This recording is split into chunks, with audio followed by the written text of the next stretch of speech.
hope all of you are safe and fine at your home. There is no substitute for hard work. So you all have to do hard work if you want success in your life. With this beautiful quotation, we'll start our lesson that MS Access we have started. So components of database and today types of database. Okay. So what are the components of a database? So components of database mainly, the main components of database are as follows. First one is your tables. Previous class when introduction to MS Access we studied, I told you that is the basic structure of a database. That means we store the data in an organized manner in the form of tables in rows and columns. Okay, so table is the first component.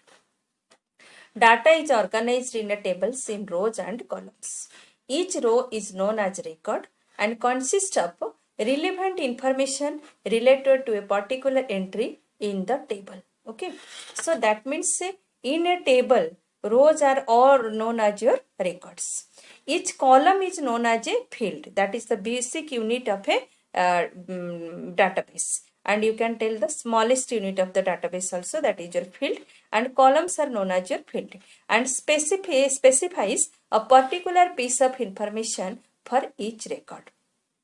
Okay, so that means the tables row and column are there. Table consists of, we use table to organize the data, and table rows are known as your record and columns are known as your field. Okay, the next component is your data. Okay, so a data item represents the value of a field for a specific record. That means in a column, when you will enter the data values under a heading, that is known as a data. Means values of a field are known as your data. Query. A question about the data in a database is called a query.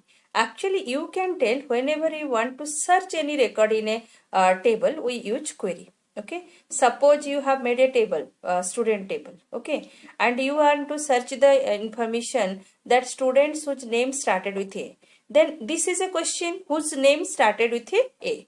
So this type of question when we'll ask and we'll get the answers, that is known as your query. So it is used to extract the desired information from a table or multiple tables linked by common data fields. That means data can be stored in a single table or data can be stored in multiple tables. Previous class I told you that if you have small amount of data, then you can store the data in a single table. Okay, just like one class of data, we can store it in a single table, just like your roll number, name, admission number. So I can store it in a table. But if large amount of data we need, suppose railway reservation, airplane, airport, that railway reservation, airline reservation, and your where means bank and insurance companies, where large volume of data we handle, we can store all the data in a single table. So that time we divide the data and store in multiple tables, but all the tables are related with each other. How the tables will be related with each other? With a common field. Okay, that will read later on how to make a, when we will make table, then how we are creating the common field to link the tables. Okay. Now remember, it is used to extract the desired information from a table or multiple tables linked by common data fields. The result of a query consists of records or fields that satisfy the conditions of the query. Just like I told now, the name started with A. So this is the condition here. The name must be started with A. So that fields the satisfy the conditions of the query. Suppose in a student table, I will search whose maths marks greater than 90. What is the condition here? The condition is maths mark must be greater than 90. So the result of a query consists of records or fields that satisfy the conditions of the query. Okay. Next one is your forms. Forms are designed to enter data into a database. Okay. It is easier to enter data into database fields through a well-designed form rather than a table. So forms, all of you have come across when you are suppose making your email. You are filling a form that time. You are creating your email ID, then giving your first name, then your last name, then your address, telephone number, and other things.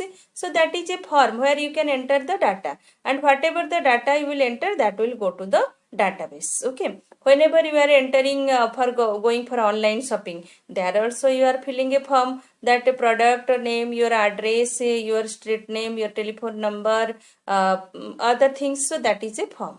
So whenever you enter the data, that how the data will go to the database, that always we use a form rather than a table. Okay. Then reports are used to view or print records from a database. Report means the summarized data. When the all the data will be entered and we want to see, just like when all the marks we enter, then we last take out your report cards at the end of the year. Like that report. The summarized data of a database is known as your report, and that is always in a printed form. Okay. So that will be your report. So these are the components of database.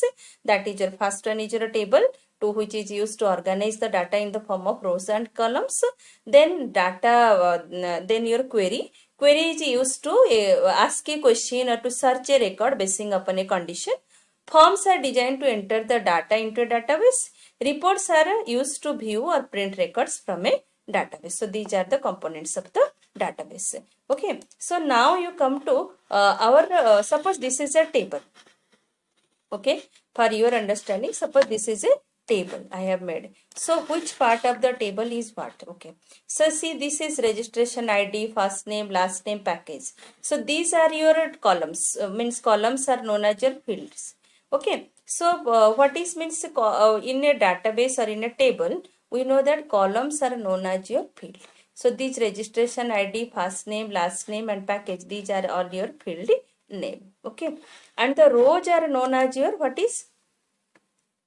rows are known as your records. Okay, that means if you'll ask, this table contains 1 2 3 4 records. Each row is a record, each row is a record, because that row will give complete information about any object or a person or a whatever you have created. Okay, so that rows gives the complete information. So this all the rows are known as a record. Okay, and then these values, each column value is known as your data unit or a data item. Okay, so next one is your one primary key is there. So this registration ID is here primary key. Okay, so what is primary key? Primary key can be a single key or can be a combination of keys also. Okay, and why we use it? We use it to identify each record uniquely. That means whatever data will enter this field, that cannot be duplicated. So for that, in every table, we'll choose a field which cannot be, in which field we cannot enter any type of duplicate data. Just like you see here, package enchanting Kerala twice repeated, because this is not primary key. Okay, suppose first name, last name. So in this column we can enter duplicate data. Two persons can be in the same name. But registration ID when we will take, so for this registration ID we cannot make it duplicate. Every person when they will register, they will get a unique number. So in the table, whenever we will form a table, we have to choose such a field which can be treated as a primary key. Means in that field we cannot enter any type of duplicate data, so that each record in the table can be uniquely identified. For that we set the primary key.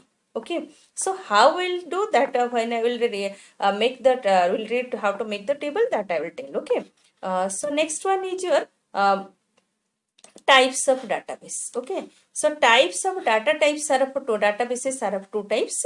One is your flat file database, another one is your relational database. Okay, flat file database means whenever a very less amount of data is there and the data can be stored in a single file, that is known as a flat file database. Okay, in a single table you can store all the data, that will be a flat file database. But when multiple tables, means large volume of data we have to handle, so we create multiple tables and we store the data. But we cannot keep multiple tables and store the data like this. We have to create a common field to establish relationship between the tables. So that since we are establishing a relationship between the tables, with that common field or with that relations, all the tables in the database will be linked with each other. Okay, that's why we are telling it as a relational database. Okay, means say railway reservation you are going there is relational database we are using. One database may be of means passengers database, one may be of train database, one be of matlab schedule time database. Like this many databases will be there, but these all databases are linked with each other with a common field. So whatever means say search we are going there, data is retrieved from different database combined together and then coming to us. Okay, so that is the use of your relational database. So databases are of two types. One is your flat file database and then another one is your relational database. You can tell flat file database is used to store means small volume of data or the data which can be kept in a single table, that is a flat file database. But when large volume of data is there, data cannot be kept in a single table and we divide the data and store it in different tables, and then you use a common field to establish relationship between the table, then that type of database is known as your relational database. Okay, so hope all of you understood this much. So other things in the next class. Okay, so today I have given some assignment about some basic 256 program. All of you note down in your copy all these basic 256 programs.